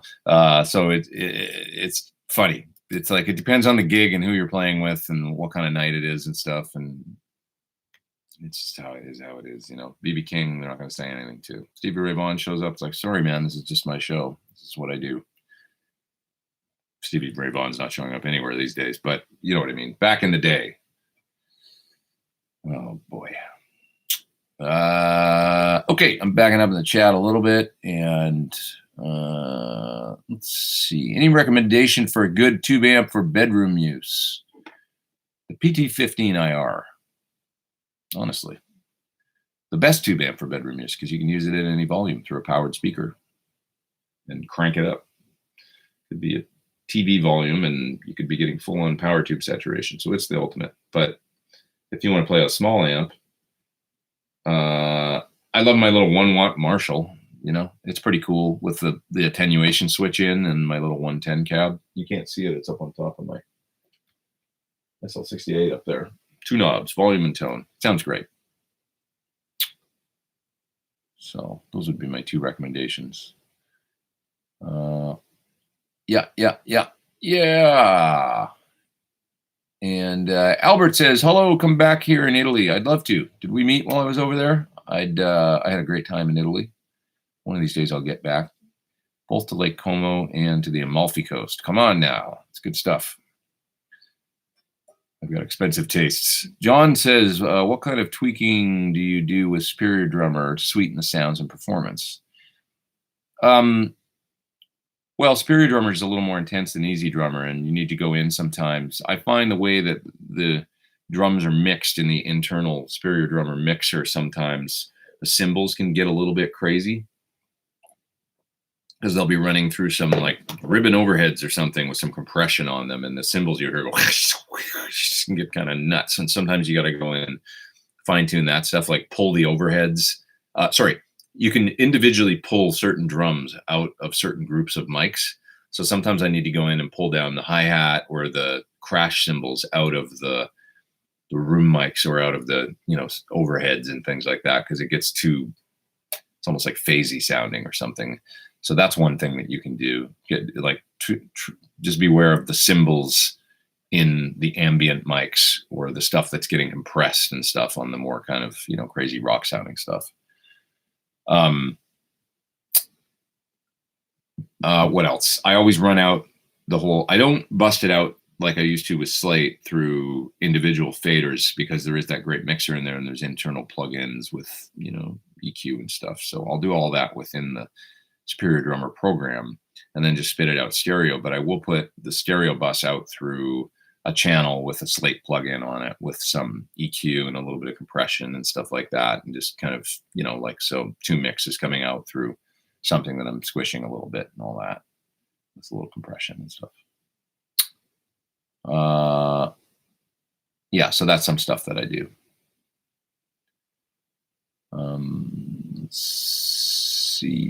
Let's see what else we got here, guys. Neck Thornbucker split single is my go-to tone, says Tom. It is good, right? It's surprisingly good. The Thornbucker, I mean, it's really low output. And so, you know, for a humbucker, it's a low output, you know, which makes it really great and clear. And I'm surprised how well it works split. I really am, but it does sound great. It's got a great stratty thing going on. I don't know why, but it just works. What's my opinion on using a band name that is taken because somebody has a Bandcamp page, but clearly they're not very successful, says Christopher. Well, you know, you might be playing with fire. It could be a defunct band that's not doing anything anymore. The thing is, if it's two bands that are smaller and it's not like, you know, you're different parts of the country and it's not that big of a deal probably. But if one gets more successful and somebody can kind of claim the name, you know, you got to be careful. You might not want to go there because it's, you know, if you're both cover bands or something, it's probably not going to be a big deal. If one band gets a record deal and all of a sudden becomes a thing, and then there's the other band goes, hey, that's our name, and they can legally come after you, then now you got a problem, you know. So you might not want to go there. You might just want to find a different name at that point, which is really hard to do. It's hard to think of band names that have never been used. Snarky Puppy is like a good example of a, you know, like you got to come up with a name that's something that just isn't something that anybody ever else would have thought of, you know. So Mark says, love the Wampler Terraform video. Gotta go get one. They are really good. It's a nice pedal, great for the money. If you need, you know, if you're like, yeah, I love the Mobius, but it's too much money for what I need, and I need something like that, but not quite that full featured, well, there's your pedal for sure. Yeah. John says, I have a Sur Pro. How hard would it be to drop the new locking trim in there? Shouldn't be any, should be just a direct drop in. No problem at all. Yeah, super easy. Did I watch the Tim Pierce video where he played through the LA Sound Design EVH recreated rig, says Tom? I did. Yeah, I commented a bit on the gear page about it. I didn't really understand. I mean, I love Tim, and it was a really cool looking rig and stuff like that. I didn't understand why they were using a distortion pedal for, which is a great pedal, by the way, the Atomic Overdrive. But to go to the length of recapping the amp with mustards, but then not actually use the amp for the overdrive, I didn't understand kind of the thinking behind that, because the amp will do the sound. It just will. You know, as we've seen numerous times online and stuff. So that'd be the way that I would have gone about it. But anyway, let's see. Does the onboard transformer in the Supro drive pedal make it more amp-like? It definitely has a sound, those Supro pedals. Even the tremolo pedal, it's got a gain knob on it, you know, which is interesting for a tremolo, and there's a transformer. And they have a neat tone to them. They change the sound, though, when you turn them on. It's not like a clean pedal, but it's a kind of a good thing, you know. It's got a character to it that if you like it, it's cool. Yeah. What else we got here? Let's see. Have I ever played a PD Invective 120? I have not. Isn't that the fellow from Periphery? Is that his signature amp? I play a BE 100 Deluxe and PD 100 and got this since I never had a 5150. It's very low in volume and crunchy. Wondering if it's different or just very cheap. Yeah, maybe. I don't know. I never played one, so I'm not sure. I know they're made overseas and stuff. Different kind of thing. Different class of amp, I would say. Yeah. Yeah. Let's see. SD Design is saying that a Vox AC4 and Blackstar HT5R is good for bedroom use. I could see that, depending on what kind of tone you want, you know. Thunderclap Recording says, when recording, am I ever paranoid about leaving my guitars and equipment in my room? No. I just go for it. I've never had a problem. No horror stories. You know, I'm always leaving my iPad and my computer and stuff, but generally I stay in pretty decent hotels and stuff. Never had an issue. Yeah. Yeah. Derek Brown says, I wanted to pop in, wish you all a very Merry Christmas or any other holiday you all may be celebrating. You guys and gals rock. You guys and gals do indeed rock. Pamela says, you're old? How old? Too old. Don't ask. Please. I hate thinking about it. All right, I'm not old, but I feel like I have this thing about, like, if I say I'm old now, then it won't hurt so much when I actually get really old, because I will have been talking myself into it for years. I should probably say it less, though. I'm young. 5 Watt World says, David Grissom was just on the True Tone Lounge. and said a sound guy told him, "You're not too loud, but you're hitting the guitar too hard." And Grissom said, I'm the guitar player. I can't believe anybody would tell David Grissom how to play. Oh, MC equals masterclass, says Frank. I understand now. Sorry, yeah. Yeah, I'd love to get together with, absolutely. Somebody was asking earlier about doing something with Tim for his masterclass. Of course, anytime Tim wants to do a video with me, I'd love to. Any recommendation? Oh, I'm all the way back there. A recommendation for tube amp for bedroom use. We already talked about that. Shay says he's asked for after a nice sounding affordable overdrive and looking at the Nobles ODR and wonder if maybe should save some more money and go for something else. Nobles are great. It does that kind of mid-gain, big fan of those is John Shanks. He loves it for the kind of, mid-gain Nashville kind of thing. It's a nice sounding overdrive. It's got its own thing going on. Definitely. Okay, moving down a little bit. Let's go to the bottom of the chat here, see what you guys are talking about. Joe is going to play his guitars and watch football. What a life. Live it up, Joe. It's Sunday. Enjoy. Tom's talking about producing tubes in the U.S. and how they don't because of environmental concerns. That's true, and it's also just economy of scale or whatever, where it's like there's no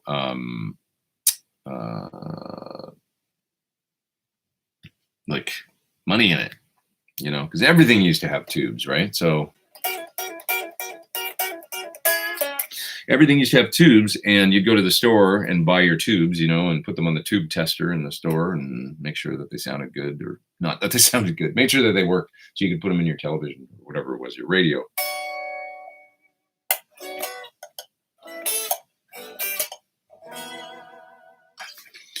Yeah. Stay young at heart or become an old fart, says Wrecking Crew. Good advice. Solid advice. What would be a speaker to put in an AC30 that isn't a blue or greenback? Says Johnny. I've got a Weber Almaco in my AC15, and it sounds really good, actually. It's a 50-watt speaker, so I have no qualms about cranking it up really loud and stuff like that. It seems fine. What's other Almaco speakers? I mean, I'm sure Jensen's got some. I'm sure Eminence. Oh, maybe like an Eminence from maybe like the they have the Tomo signature speaker, but they also have the Eric Johnson, which is Almaco, I think. That might sound neat. There's some different ones to try. Definitely. Carlos says he wants to get a Thornbucker for his Strat.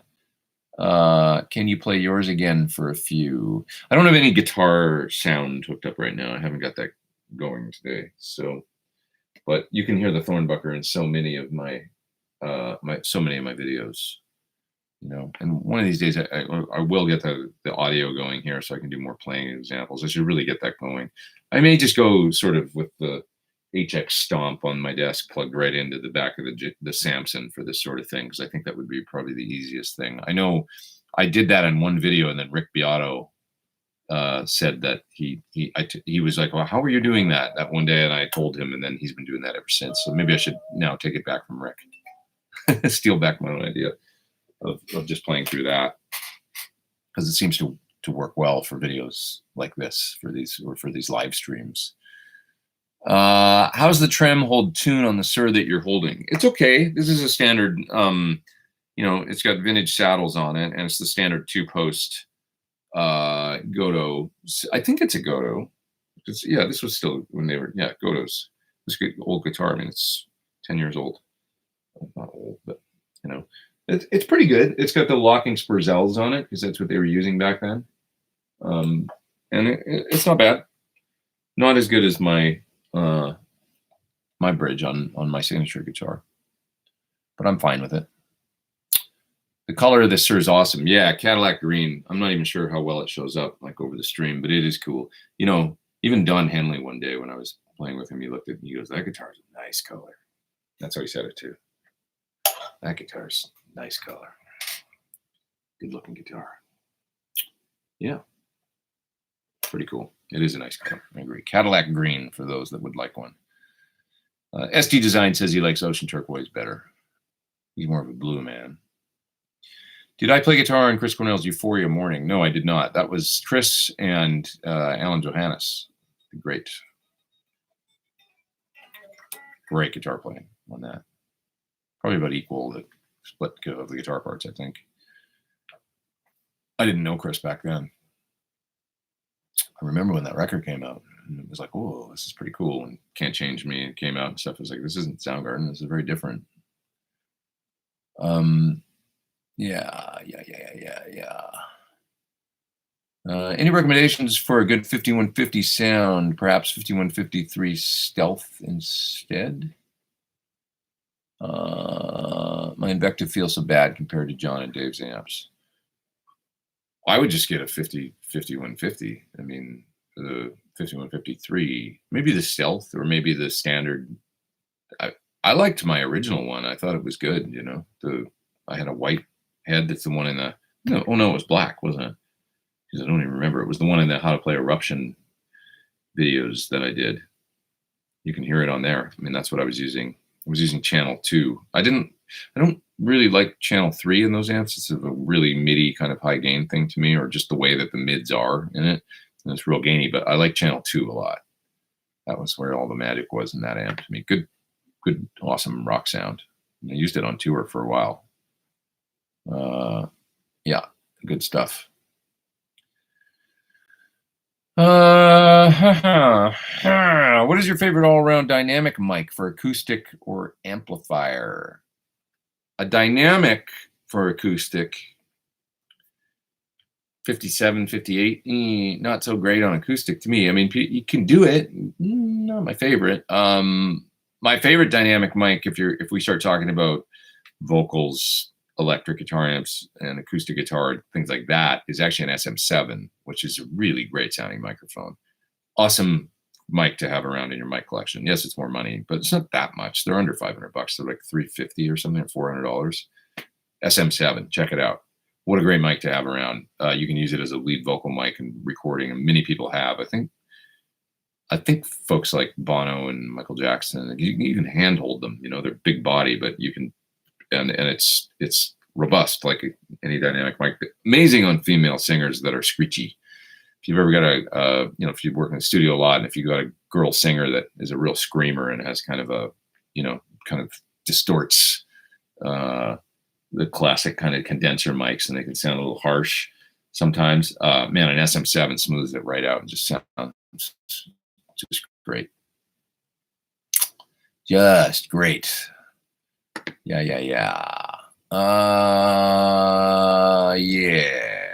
Tom says, I understood that the Atomic XTS was to save the SL60. It's actually SL68, but SL68 tubes being cranked as their original 68.7s. I know, but if you're going to do the tone, I don't know that it's the.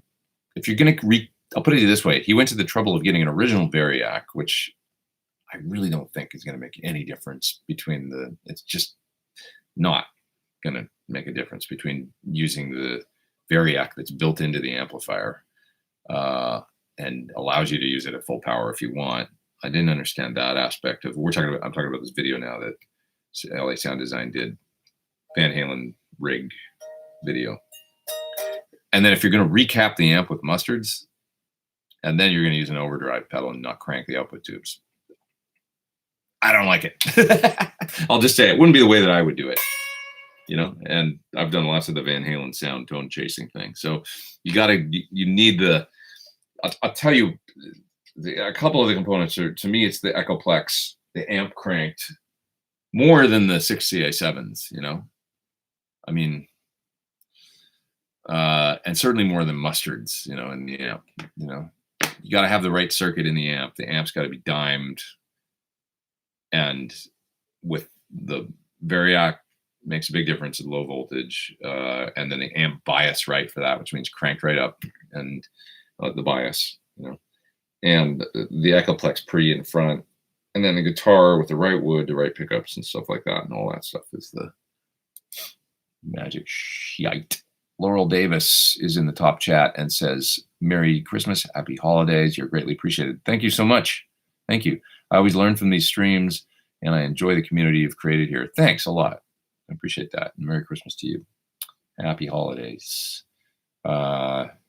I'm glad somebody asked me to get the tree out, and then I had one handy that just happened to be out in the hall. Pretty good little tree, really. I might take it home and have two. Why not? Extra festive. Extra festive. Moving all the way down to the bottom of the chat here. Sigma says, I'm a new guitar player. I'm using Bias Amp 2, and I checked your Celestion IRs, and I didn't even know this existed. And wow, they made me sound like a pro. Thank you so much. Great videos.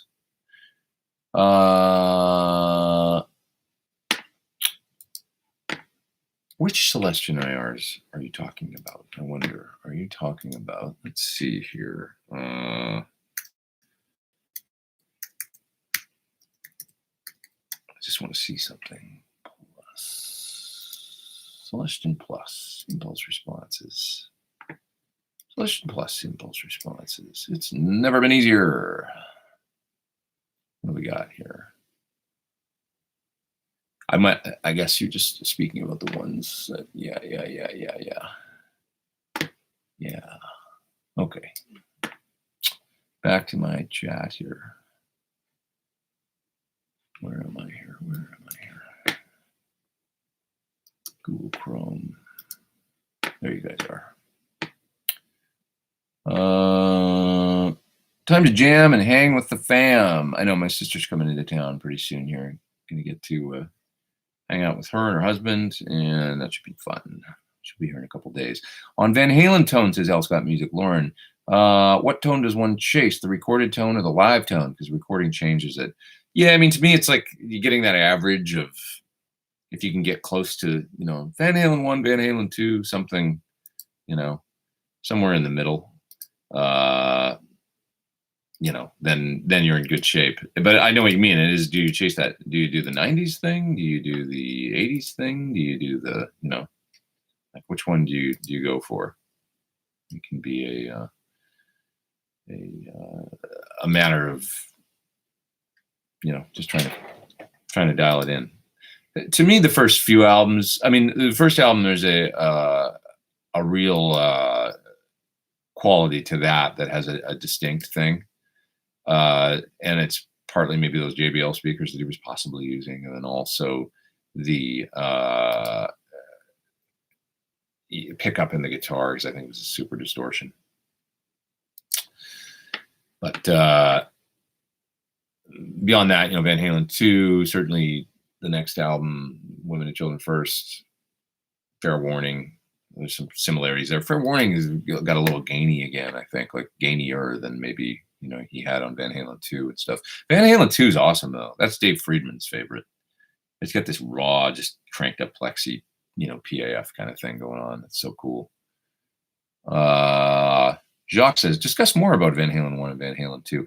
Well, I think on Van Halen 1, I think the main thing is there maybe those JBLs being a component, possibly.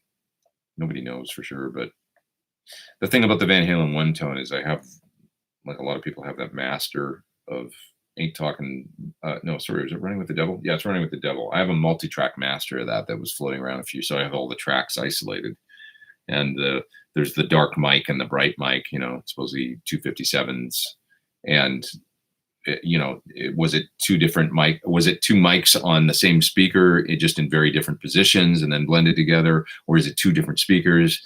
Well, the bright one sounds so bright that I don't think it can be a greenback. That's what I think. Because I put up 57 right dead center on a greenback, and I can't get it as bright as that sounded. And it's a very different sound. It's almost got a fuzz boxy kind of rasp to the top end. And then the dark one sounds like if you take a 57 and move it out halfway on the cone of a greenback and angle it a little bit, maybe. So that sounds like greenback to me for sure. But the other one is really bright. And so that's I think that's the big thing with the Van Halen 1, kind of aggressive tone. And I think it could be those JBL speakers. And then also, I just think that because of the photos and stuff of the guitars, the era that he was using, I think he had the Mighty Mite super distortion clone in the bridge, maybe when he recorded. Can't prove it, don't know for sure, but I think that might be the case. You can find the photos. Google image search Van Halen 1977. and you'll find lots of pictures of guitars with the Mighty Mite in the bridge. Those were 14K, 13.9, 14K ceramic magnet in those guitars. Yeah. First album has the Sybil from the JBLs and the pickup, says Tom. That's what I think. That's the difference. Then by Van Halen 2, we're talking about PAF, greenbacks all the way. Different sound. Yeah.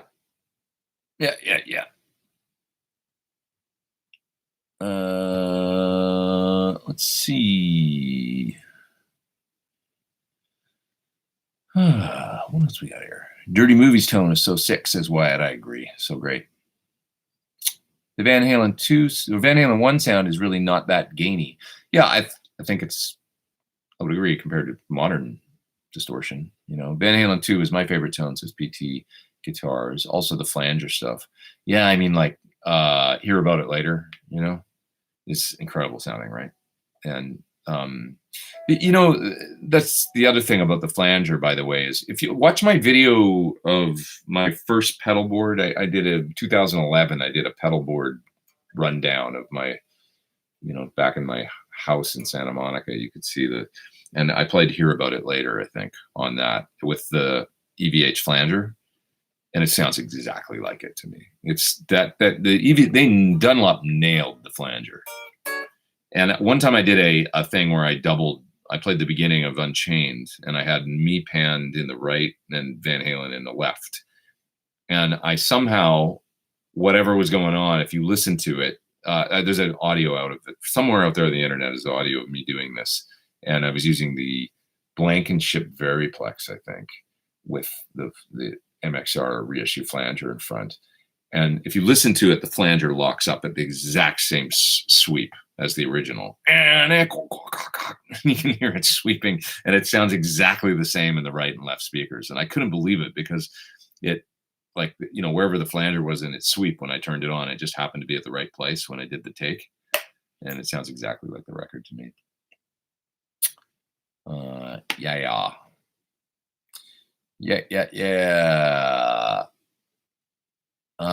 Speaking of Van Halen, see the J Rocket Ape or APE, very cool. Would like to try. I think that's the Echoplex preamp that he made. That's probably similar to the EP pre I have down on my board right now. Yeah, man, I tell you what, this EP pre, I mean, it really adds to the tone and makes it sound like Van Halen. Like it's kind of about as big a difference as the Variac makes, which to some people might sound like, oh, it's not that big of a difference. But to me, the Echoplex and the Variac, those two things, if you just hear a straight Marshall cranked, and then you hear the straight Marshall crank down in the Variac, it's like, oh, it's got a different feel. It's a little lower in volume. It's got a little bit more squish to it. And then you add the Echoplex preamp. It all of a sudden, it does this broad thing, and it sounds like, oh, and it's also boosting about 4 or 5 dB, which gives you a little more gain into the front end, which some people are like, use the boost. Well, that was a boost, I think. And the Echoplex is all over the album, so you know he was using it. It definitely affects the sound. EP3. Yeah. I missed Van Halen with Dave Lee Roth, says Guitar Hack. Big regret. I only saw one tour. I saw the 84 tour, but it was great. I'll never forget. Man, it was loud. How am I spending Christmas? Just hanging in, that's from Kevin, hanging in LA this year. A little bit of family coming down. Have a quiet couple days, hang out, drive my sister around, show her around town. That kind of thing. Show us some other of your cool guitars, says Brian. Am I going to talk about my overseas trip? Well, okay, we went to a bunch of countries. I started in Japan, did a clinic there, which was really fun. I always love going to Japan. I miss it so much. I want to live there. And then after that, I went to South Korea. Never been there. And that was nice. We did a clinic at a guitar shop there that was, I'm going to forget the name of everybody's stores now, which is a bummer because my memory sucks. But it was a really great, the Sir dealer in South Korea. Music Force, I think is it. Not a big shop, but wow, what an inventory. They have something like 300 Sirs in stock, something like that. So a bunch on the walls, and then cases and cases and cases lining stock room. You know, it was amazing. And they have their own studio there. And I did a video there, actually, that'll probably come out pretty soon. The video, yeah, check it out when it comes out. But I'm tracking a song in their studio with my PT-15. Anyway, that was a lot of fun. After that, we went to Taiwan, and I'd never been there. That was interesting. Got a lot warmer. That was nice because it was cold in South Korea, like winter cold. So Taiwan was fun. Got to drive all over that place and go up the Taipei 101 to the top, and crazy building they've got there. What else did I do? Let me see. Right after that, we went to, I can't remember if we went to, no, I think we went to Thailand next. That was a totally different experience. What a wild place that is. And I had some fun there. Definitely, the clinic was cool. Held in the recording studio, actually, so it was a nice and great big room, live room.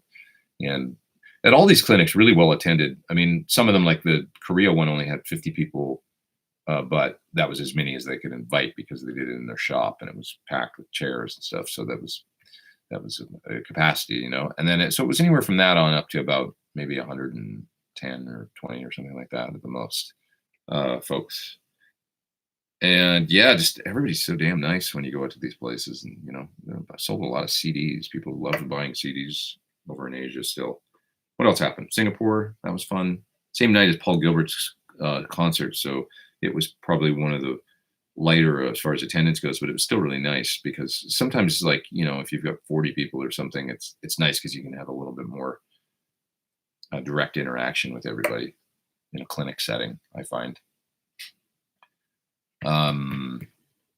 Where did I go next? From Singapore, I went to Indonesia, and that was a lot of fun. That clinic was, man, it was a crazy environment, actually. Now that I remember, it was at a guitar show there, which was held kind of in a shopping mall that they had converted and used for the clinic. And it was really quite noisy because it was a little like a trade show, like NAMM. So I had to really like focus and, talk loud into the microphone and stuff and just keep it flowing because it was a little bit more like a chaotic environment to do the clinic in. But it went well. It was fun. And there was a band playing there that was amazing. This Indonesian, quite well-known metal band. And their guitar player was really nice, and we made friends and stuff. I got some video of them and stuff that I shot that I'll have to put on my Instagram or something. But they're just kicking ass. They were really good. Great guitar player. The singer was a screamer. It was awesome. Really, really good. And then I went to Australia next and, experienced that for a minute, which was like the fires are crazy right now. So the smoke was pretty bad at points, both in Canberra and in Sydney. Luckily, the first day that we got there to Sydney, I had a day off, and it was real windy, and there wasn't a lot of smoke then. So it was nice. But man, that country is on fire. It's crazy. So many fires burning there. Let's see. What else we got here? Brendan's joined his first band, he says, after nearly 25 years of playing. Best of luck to you, man. I hope you have fun. That's awesome. Good on you. I met a guy at the clinic in Australia that said he had just started playing and he was 55 and he loves it. And he's just become a total nut like in the last year about guitar and the whole thing. Yeah. Which EP boost do I use on my board? It's the Clinch FX one. Clinch FX from Australia. They make a great EP boost. That is a little different than the exotic one. Supposedly a little more accurate, I think. And I think there's a Dunlop one now too, as well as the Rocket one. So it's definitely a sound. It's not what you think. It's not just like a boost going into an amp and kicking the front end with gain. It changes the tone. It does this broad thing to the sound. I don't know how else to describe it. It sounds very Van Halen to me. Yeah. I'm going to split pretty soon, guys, because I got so many songs that I need to learn. And then I got a Christmas party later on today. So I got to get to work pretty quick, but I'll go for another 5 minutes here or so. And then we'll do this again next week. 143 thumbs up, says Ben Coombs. Nice. Yeah, if you dug it, 145 now. Please hit the thumbs up. And we'll do this all again in a week's time. Most certainly we will. Everybody can tell us about what they got for Christmas in a week. Anyone have a list of germanium fuzz pedals to get that rolled off glassy tone, says Nightwind Flyer. So many will do it, you know. I really, once again, from Clinch, the small Australian manufacturer, the TX Fuzz is my favorite fuzz face of late. Although I've got here these Hendrix pedals from Dunlop that I've got, the mini ones. You can see them stacked on the table right there. And those are some nice fuzzes. But I haven't tried to see if any of them do the rolled off clean thing yet. But I would expect that they do. Robin says, Pete, if you really want the real EP3 preamp in a pedal, check out Chase Tone Secret Preamp. It is the real deal, not just based on it. It is the preamp with ton of NOS parts. That sounds interesting. I mean, I'm not sure. Have you tried the Clinch one though? Because supposedly he claims the same thing, that he really nailed it as far as the exact circuit and everything of the real pre. Hard to say, you know, but I'd be happy to try it. Clinch or clench, says Buzz. Clinch, first way you spelled it. Mary Thornimus, says Eddie in the top chat. Thank you, good sir. I appreciate that. Appreciate it. Would you consider doing a chord of the week or lick of the week on the live shows? I'm going to pick this for chord of the week.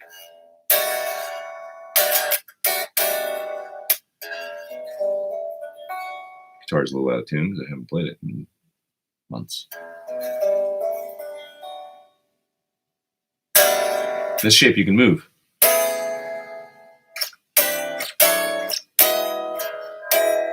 Oh, if it was in tune, it'd sound great. Trust me. That's a good idea, though, Lauren. I like that idea. Mark says, Pete, thanks. Have a nice holiday. Hope you get some downtime. Thank you so much. How good is the food in Japan? Amazing. How does a Seymour Duncan 59 in the bridge of a Les Paul compare to a Thornbucker? Pretty close. Can be a little brighter. Similar, but I don't think Duncan 59s have mismatched coils. So that's going to be different. But the Thornbucker is going to be a little bit sweeter in the top end. That would be the best way I would describe it. Is the Sir Aldrich pickup warm sounding? I'd have to compare it. It's a real high gain pickup, the Aldrich. It's interesting because they don't sound as MIDI as like a Jeff Beck. So somehow there's something going on that John did with that pickup where it doesn't necessarily sound as high output as some other, you know, it's real. I think it's like 17K or something, but the way it translates into tone is interesting. Sounds like a Vi chord, says Stephen Douglas. Yeah. What else we got here? Thornbucker has more definition clarity, says Tom. Yeah, I think it's like a little less sizzly, maybe, and a little more sweet on the top end. Have I tried the Boss headphones? Yes, says Stephen Douglas. I have. They're really cool. Just tried them for like 5 minutes in Australia. Those new Boss. If you guys haven't seen them, Boss is making this new Waza Air headphone with amp modeling and wireless. It makes it very easy to practice, and they sound really great.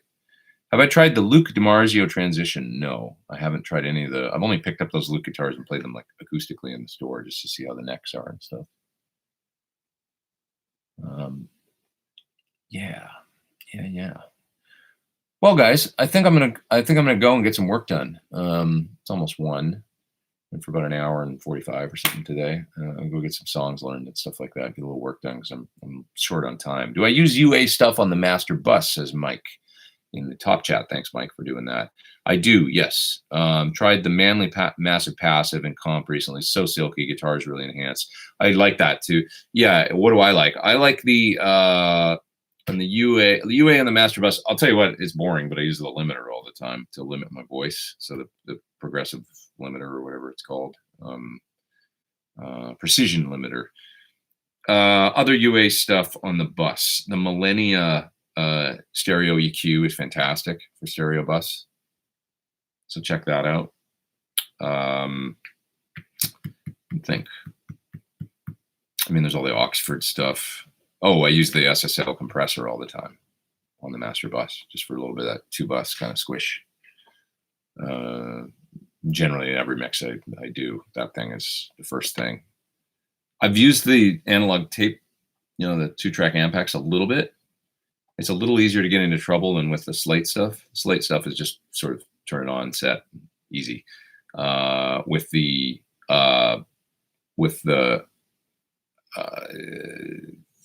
UA one, the Ampex, it's a little bit more, some more controls, and you can get noisy with it and stuff. It's a little like it's like using a real deck, So you gotta be on your game. Anybody else? Whoever is asking about the transitions, they are awesome. Have two Luke. I mean, Luke knows his tones. Gotta be good, those pickups. Brendan says, "Happy Christmas from Cork, Ireland." Thanks, man.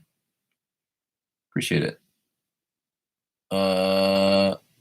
Let's see. Ben is live streaming tonight, by the way, folks. So Ben, thanks for being here, and check out Ben's live stream. Same time, same place, I'm sure, right, Ben? Talking Ben Coombs here in the house. And everybody says have a great holiday. You guys all have a great Christmas. We'll see you after Christmas and before the New Year. How about that? And same time, same place next week. And hi from Russia, says Lex. What's up over there, man? Stay warm. Probably cold. Anybody else? Any more questions real quick? I'm going to take one more. Tor says he needs a new song to learn. Give me a suggestion. Geez, I don't know. How about